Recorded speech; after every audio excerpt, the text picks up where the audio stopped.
J'aimerais revenir sur mon enseignement concernant la Sainte Trinité. Aujourd'hui, l'Église a célébré la Sainte Trinité. Voilà. Je crois que nous sommes le 26 mai 2024. Alors, très souvent, les homélies des prêtres, depuis plusieurs années, quand j'écoute ce qu'ils disent sur la célébration de la Sainte Trinité, ils mettent l'accent sur le fait que c'est un mystère. C'est Jésus-Christ qui en a parlé. Surtout au moment de l'ascension, il a dit, hein, allez-y, baptisez. S'adressant à ses disciples, baptisez. Hein. Ceux qui seront convertis au nom du Père et du Fils et du Saint-Esprit. C'est un mystère. Dieu unique en 3 personnes. Mais, pour le commun des mortels, pour beaucoup de laïcs, il faut qu'ils puissent voir à quoi cela renvoie. Voilà. Il ne faut pas seulement les laisser dans la complication du mystère. Mais il faut utiliser, je peux dire, des éléments concrets qu'ils peuvent comprendre pour leur amener à se faire une idée assez juste, assez proche de la vérité de la Sainte Trinité. Et c'est ce que je vais essayer de faire ici. Nous savons tous que Jésus-Christ est la parole de Dieu. Jésus-Christ est la parole incarnée de Dieu. Mais entre nous, êtres humains, avant que nous parlions, qu'est-ce que nous faisons? Nous pensons. Avant de parler, nous pensons. La parole est enfant de la pensée.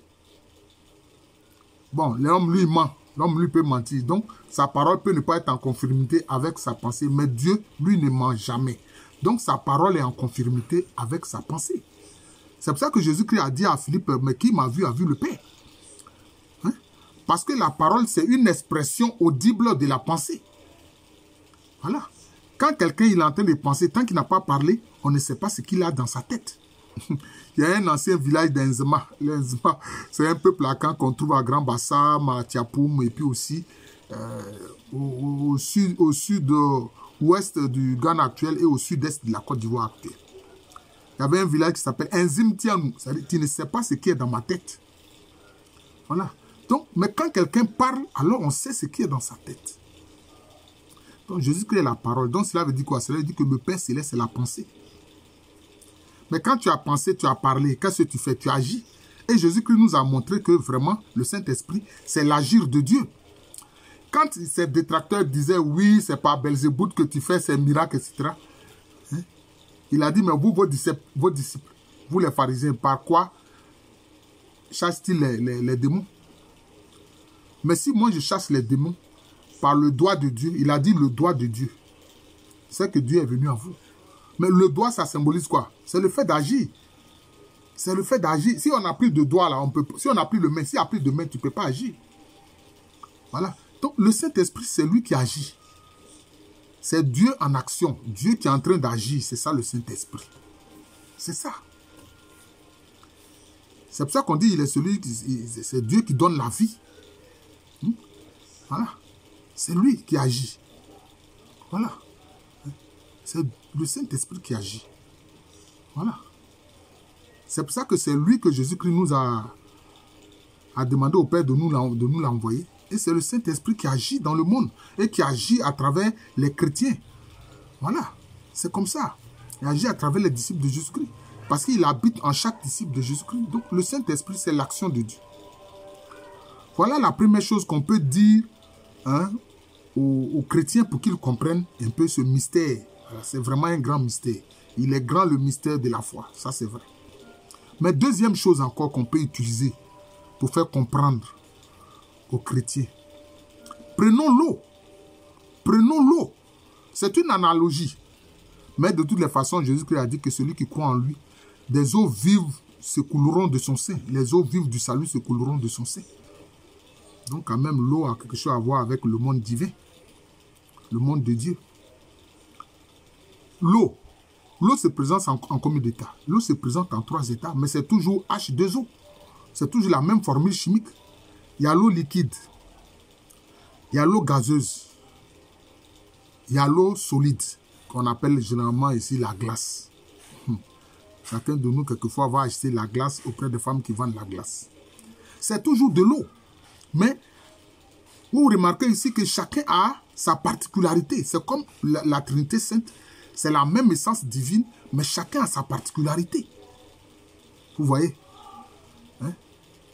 L'eau glacée, l'eau solide, enfin, je veux dire l'eau glace qui est glace, l'eau solide, là, a sa particularité. La particularité de Jésus, c'est que lui, il a un corps humain. C'est pour ça que lui, il a la foi Dieu et homme. Lui, il a un corps humain. Le Père, lui, il est pur esprit. Vous voyez? Maintenant, il y a l'eau gazeuse. C'est toujours de l'eau. Voilà. Maintenant, il y a quoi encore? Maintenant, il y a l'eau liquide. Voilà. Tu peux boire l'eau liquide.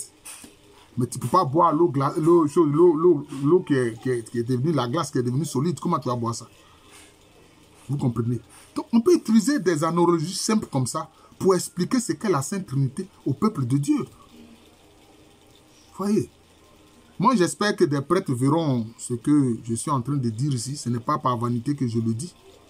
Mais c'est le Seigneur qui m'a inspiré ces exemples simples-là pour expliquer la Sainte Trinité. Voilà. Pour expliquer la Sainte Trinité. Une fois, j'ai entendu un prêtre dire, il ne s'agit pas de faire de la théologie, de parler. Il faut se contenter de comprendre que c'est un mystère, point barre, et puis on passe à autre chose. Mais moi, je ne suis pas d'accord avec lui. Moi, je ne suis pas d'accord avec lui. Peut-être c'est mon côté intellectuel, je veux toujours comprendre les choses. Voilà. Et je suis sûr que beaucoup de chrétiens ont besoin de comprendre. Je ne suis pas le seul. Le troisième exemple qu'on peut prendre, c'est quoi? C'est le feu. Hein? C'est le feu.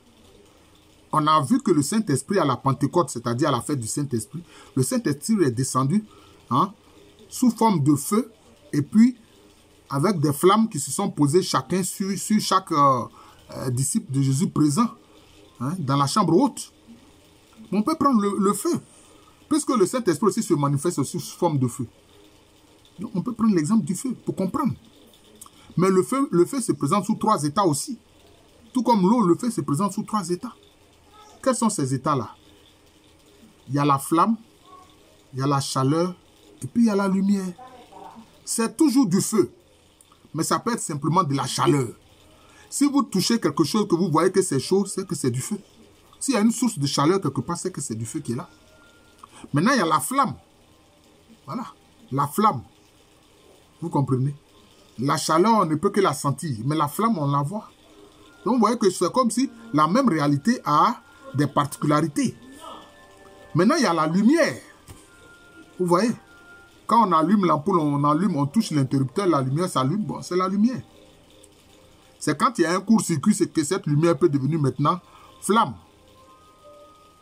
Vous comprenez? Donc, c'est ça. Même le soleil que nous voyons là, c'est une boule de feu en fait. Mais comme cette boule de feu est éloignée de la terre, nous arrive sous forme de lumière ici. Sur terre, on voit ça sous forme de lumière. Sinon que ce n'est que du feu, c'est de l'hydrogène en fusion. Le soleil que vous voyez là, c'est de l'hydrogène en fusion. Mais ici, ça nous arrive sous forme de lumière. Parce qu'en fait, c'est du feu. Mais éloigné, ici, sur terre, on voit ça sous forme de lumière. Donc, ça veut dire que la lumière, c'est du feu. Le feu, c'est la chaleur. La chaleur, c'est de feu. Voilà. C'est comme ça. Donc, je vous remercie. Sans aucune vanité, j'ai voulu vraiment expliquer cette réalité-là pour qu'au moins, on ait une idée, j'ai dit bien une idée, de ce qu'est ce grand mystère qu'est la Sainte Trinité. Voilà. C'est tout. Mon nom spirituel, c'est Jean de l'amour de Jésus, mais à l'état civil, je suis le professeur Alou Kwame René. Je suis historien, un incrédule à qui le Seigneur Jésus-Christ s'est révélé pour qu'il se mette à son service pour travailler à son royaume. Voilà, à son royaume, le royaume de Dieu. Sinon, mon nom à l'état civil, c'est Alou Kwame René.